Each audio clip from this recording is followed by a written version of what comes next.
Human beings are made of stories. We teach our children stories before we teach them any facts at all. We teach them stories before they learn to read, before they can even write their own name. We grow in stories. We have a whole architecture for stories in our brain. In fact, some scientists have suggested that we're not Homo sapien, that we're Homo narrativa. We are the storytelling ape, that stories are the fundamental thing about human beings compared to anything else in the world.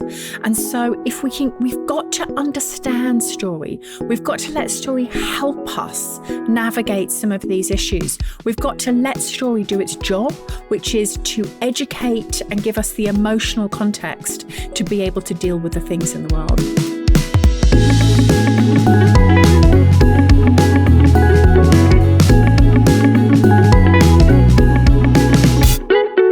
Hey there, and welcome to Impact After Hours, where changemakers sign off from work and log into life. I'm Camille Lorente, CEO and co-founder of Hueman Group Media and your host. Today, I'm excited to find out what Solitaire Townsend, chief solutionist and co-founder at Futera, is really like off-duty. Futera is a change agency, think tank, and learning academy. They partner with businesses and nonprofits to make the Anthropocene awesome. And as you'll hear, Solitaire is as well. She's been called by The Guardian as the leading international voice on communicating sustainability. She's also a badass author, writing the award-winning nonfiction, The Solutionists, How Businesses Can Fix the Future, as well as an upcoming climate fiction novel, Godstorm. Solitaire Townsend, welcome to the show. It's absolutely wonderful to be here. Thank you so much. I'm already feeling quite relaxed with the music. Yes. I'm just going to lean back here and get ready for whatever you got. And with your tea. Exactly. I have my cup of tea. Yes, exactly. Let's start with climate fiction. Let's start there. Also known as cli-fi. You wrote somewhere that The Lord of the Rings is the ultimate climate fiction story. What are you talking about? So I have two master's degrees, which I did many years ago. One is a master's degree in sustainable development, which you'd expect for someone who works in sustainability and environmental things. The other is a master's in Shakespeare. Now, this tells you two things. One, it tells you I was a super geeky young woman. And secondly, love the geeks. That I have this deep abiding passion for both the science of change and the storytelling of change. And I came across Lord of the Rings when I was very young. And what I've looked back on over the last many decades of my life is I've organized more of my life around Lord of the Rings than probably is healthy. There's so much within that book that we can draw on. And one of the biggest learnings from Lord of the Rings is that it isn't the big, the powerful. It's not the giant warriors. It's not the magical elves. It's not even the magicians who truly change the world. It's the smallest everyday people. It's in the Lord of the Rings case, the hobbits. In many cases, not even the hobbits, but Sam, the gardener. That when it comes to the most important things in life, everybody has the opportunity to literally shake the world. And as someone who started out life as a very small person, that inspired me because it made me realize that maybe with somebody from my background, somebody who is like me, might have the opportunity to change the world. The other big thing which we learn from Lord of the Rings, which I love in terms of climate fiction, is the fact that massive, radical changes are possible. Tolkien even had a word for it, eucastrophe, which is basically where everything looks like it's the absolute darkness and then you manage to find light. And when we look through most of human history, when we look through our darkest hours in history and how people actually overcame those and came out of the other side, there always is another side. And that's, again, something which I think a lot about. I think a lot about how fiction can give us these frameworks, these mythologies, these ways of feeling about massive things that we didn't know that we were going to face. Actually, you already answered a question I had, which is how can made-up stories climate change is a real problem, but how can made-up stories fight it? So you already said it beautifully. Come on, let me say a word about that, because I think that's such an insightful question, because I get asked it a lot. I'm like, shouldn't we be reading like IPCC reports or like guides for how to bring about renewable energy rather than sitting and reading a novel? I think that's really important. And I actually have a copy of the IPCC report sitting right here on my desk. So I literally with all the markings. This is chapter 5 of Working Group 3. So I'm right there on the science, but I do spend a lot of my time reading stories because human beings are made of stories. We teach our children stories before we teach them any facts at all. We teach them stories before they learn to read, before they can even write their own name. We grow in stories. We have a whole architecture for stories in our brain. In fact, some scientists have suggested that we're not Homo sapien, that we're Homo narrativa. We are the storytelling ape, that stories are the fundamental thing about human beings compared to anything else in the world. And so we've got to understand story. We've got to let story help us navigate some of these issues. We've got to let story do its job, which is to educate and give us the emotional context to be able to deal with the things in the world. A little bit like fairy tales have always done for human beings. They've always taught us what is right, what's wrong, how do you cope with bad situations, what is courage, what is allyship and friendship. All these crucial lessons we learned from stories before anybody tried to teach us them in the real world. Definitely. And there are parallels. Yeah. Between fairy tales and what's happening in real Sometimes it almost feels like we're living in a fairy tale. Sometimes I feel when I open my apps and see what's going on in the world, I almost feel like we're living in a story right now. So we might as well go with the flow. Exactly. And before we leave Lord of the Rings, 2 last questions about it. One is, how many times have you read it? And second is your upcoming novel inspired by it at all? So I realised that when I tell people that I've read Lord of the Rings cover to cover, including and I've read this similarly and all the rest of them as well, Farmer Giles and, A Leaf by Nugget and all these little stories that Tolkien has written, I've read them all. When I tell people I've read Lord of the Rings around 100 times, people look a bit surprised. And actually, that's a massively conservative estimate. That's me like dialing down the number of times I've read it. Do you think there's there must be some type of like world record of how many times one person can read The Lord of the Rings? From the tiny sort of, baby steps I've taken into Lord of the Rings fandom, I'm like low on that list compared to some of the people out there who are about it. But your question was about whether Godstorm, my upcoming book, which will be available for pre-order soon. Godstorm is, of course, inspired by that book, and it's inspired by everything which I studied. So Godstorm is set in an alternative universe. And in this alternative universe, the ancient Romans discovered oil. And in fact, they invented the combustion engine. So in the world of Godstorm, we've been burning oil for 1,000 years longer than we currently have. And I don't want to give too much away, but there's unexpected allies. There is gods of oil. There is a incredibly badass main character called Arrow, who starts out as a governess, a very neat, prim governess. And then by the end of the book is wielding swords above her head. So there isn't magic in my novel in the most sort of basic sort of magician type way, but there is some deep magic in terms of what friendship and indeed motherhood means within Godstorm. So you got us too excited for the release of your novel, and we can talk towards the end of this conversation. I would love to, share that with our listeners. You're one of the most joyful people I've ever met, Solitaire. I've met a lot of people, I would say quite a handful, yet I know that the work that we do, your work in this field can be incredibly tough. So what I want to know is, what is your least favorite thing about the work that you do? And what is your most favorite thing? The thing that keeps me really positive, the thing that I love most about my work is the people that I get to work with, these incredible, passionate people all over the world. Like millions and millions of people are what I call solutionists. Solutionists are people who in big and small ways in their own lives, in their work lives, in their community, are trying to make the world a little bit better. And in fact, there are more solutionists than others. There are more people who are prepared to do something to try to help than there are people who are trying to harm. The worst part of my job, the challenging part of my job, is sometimes the the number of people or the narrative that there is out in society about fatalism. Like, there's very little that really makes me angry, but fatalism is one of them. And the reason why fatalism drives me nuts is that the people who get most fatalistic tend to be the people who have already got a lot of privileges. I don't come across a great deal of fatalism when I travel in Bangladesh. I don't get to come across a great deal of fatalism when I'm talking to people in some of the poorest communities.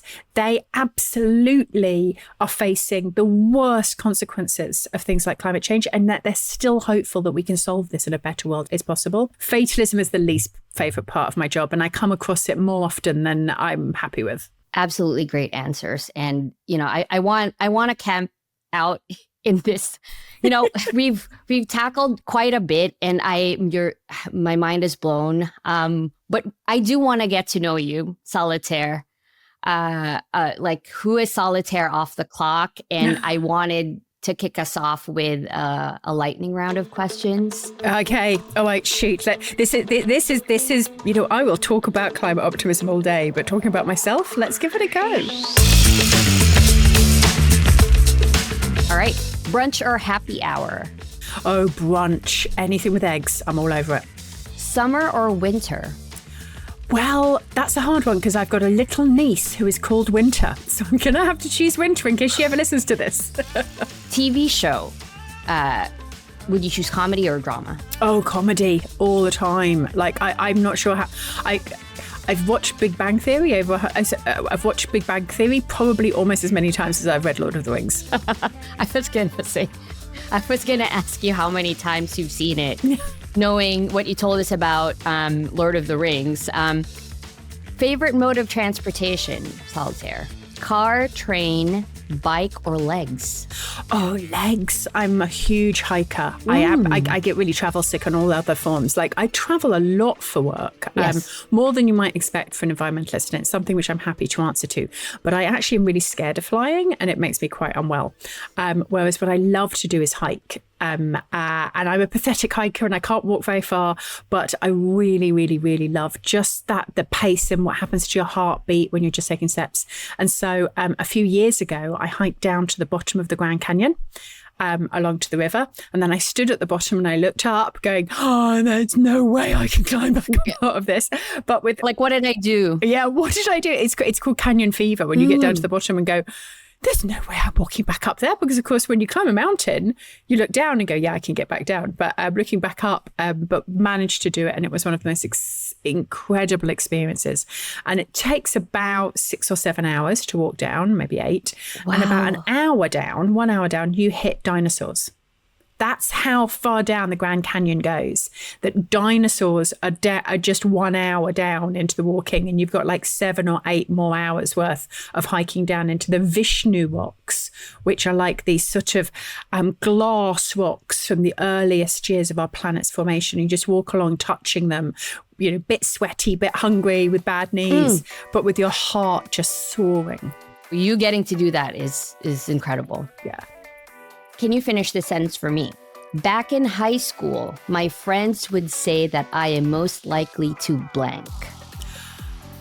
Back in high school, my friends would say I am most likely to end up being a teacher. And probably a teacher in that school. And that was in high school. But what I didn't know back then, and which I do know now, and which I've recently had a clinical diagnosis of autism. And I'm very highly masked, which is great. But back in high school, I was a very, very, very big geek and was very focused on my education, almost as if it was a hobby. So I think people would have assumed I'd have ended up as a teacher. Wow. Storytelling, I feel like there are like some dots that might connect to your other life where you would have been a teacher. Oh, yeah. Like how you engage people and how you kind of break down information and the charisma and the energy that you have. So, okay, we'll slow it down a little bit, Solitaire. Can you describe your favorite place using the 5 senses? Oh, that's such a wonderful question. What does it look and smell like? What can you hear and touch there? And if it had taste, what would it be? So the temptation is to pick my sofa because it's like we're doing this on like a Friday afternoon. I'm quite tired. But in the greater scheme of things, wonderful as my sofa is, it probably isn't my most favourite place. So my most favourite place right now would feel quite warm and fresh against my skin. I would be able to smell that deep, rich smell of soil and bark and leaf. The smell the deep smell that you get when you're very far away from a road. There's no tinge or tint of petroleum in it. There's no taste of air pollution within it. The sounds that I could hear right now would be a lot of rustling of leaves, possibly some bird song. Considering the time of year that we're heading towards into spring, maybe quite a lot of bird song. And yeah, what I could taste is probably a chocolate bar in my mouth, because my favourite place would be on a hike through woodland here in the UK, and I always have some chocolate with me when I'm walking through. So me and my dear friend Paul Edmondson, we go on big long hikes through the woodland in the UK, and there's just always a moment where you're sitting slightly precariously on a log and you're eating what we would call chocolate minstrels, which are these small little chocolate sweets here in the UK, and you can hear your own breath and you can feel the beat of your heart, and there's a little bit of light dappling through the light, and there's just little bits of birdsong in the background, and you just get one of those moments of perfection. You literally took me there, Solitaire. Like I was there for those few seconds. It's an incredible place. If you've never had the opportunity to walk through some of the woodlands of the UK, and of course, you know, we don't have much ancient woodland left in the UK. You know, we cut all of our woodland down before we went and colonised anywhere else.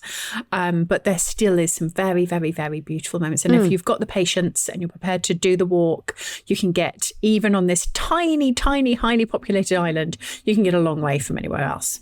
So a question that may or may not be related to that is, what's the scariest thing you've done that you do not regret? Oh, this is a great one. So the scariest thing that I've done that I did not regret is many years ago, I was in Brazil, and I was in the city of Manaus, which is on the edge of the Amazon. And I got offered the opportunity to visit the deep Amazon. But we actually got onto a helicopter, and we actually flew over the Amazon for about 2 hours, right into the deep Amazon. And I was told that I was being taken to an eco centre in the Amazon. It turns out that eco centre was a very small one room attached to what was an oil rig in the middle of the Amazon. So that was quite an experience, being at an oil rig in the middle of the Amazon. 100% humidity, which as a British woman just sort of drains everything out of you. Keep thinking I'm a citizen of the world, but I have the body of a British woman. And just coming to terms with the fact, with the flaring pipe and etc. And there's these huge these big giant white balls which are holding all of the gas that comes out with the oil within it. And there was a fire whilst I was there. So we're a couple of hours by helicopter away from the nearest town. And you have this realization that if there's a fire in an oil rig in the middle of the Amazon, it's a bomb. Like if this gets cut, this literally you're going to get blown to smithereens. And I was not having a great time. An environmentalist, being on an oil rig is not my favorite thing to do. And as I was running for shelter, and there's these shelters built underneath the ground there, as I was running towards the shelter, I fell over, and everybody else got to the shelter and I didn't. And that was one of the worst moments of my life, of going, I just went through my head of going, everyone's going to laugh. I'm an environmentalist and I'm going to die being blown up at an oil rig in the middle of the Amazon. It's like some sort of joke. Yes. And there's like pounding heart and sweat and humidity and this siren screaming. And then when I got up, two of the workers from the Indigenous community who work there, they were holding the door open. These two blokes who probably have children, have no idea who this random British woman was who came to visit their workplace. But they were holding the door open for me, risking their own lives, as far as they were aware, for this woman that they'd never met to make it into the shelter. And I went from it being the worst moment of my life, where I almost gave up in terms of going, how can I stop climate change when places like this exist, to immediately feeling, no, we're going to be okay. Because human beings are good. These two men are risking their lives for a woman that they've never met in the middle of Oregon. I stood there underground, sort of with all these people squeezed together until the sirens went off and they'd got the fire under control and we weren't going to be blown to smithereens. And I think I went through every emotion anyone goes through. And I came out with love and going, do you know what? We are a crazy, crazy, crazy species and we do some terrible, terrible things. But there's also a wonder and a glory and a courage to us that I believe in. Yeah, exactly. And some of these places, like, the crevices and places that you might never really find yourself in, and you meet, people like that you just described, and they saved your life, not even knowing who you are. So curious to know, Solitaire, about your childhood hero, if you ever had one. Does Gandalf count? I grew up in social housing in the UK, so I have this lovely posh British accent. But actually, I had elocution lessons when I was in my teens because I grew up in social housing, quite a lot of poverty. My mum was a cleaner. My dad was an odd job guy who sometimes worked and sometimes didn't. And it would, my parents were extraordinary, but it was hard to find role models and people to look up to when I was younger. So actually, most of what I learned from fiction. I learnt about what it means to be a person in the world, what it means to be a hero, what it means to try to strive and sacrifice and make decisions from genuinely people like Gandalf in Lord of the Rings, or from multiple other books. And I just consumed reading. So the people I mainly looked up to when I was growing up were the people in books. Because they were more real to me in some ways than reality. They really formed, helped form who Solitaire is today. Definitely. I can talk to you for hours if I'm being honest. And I hope, we get to talk more.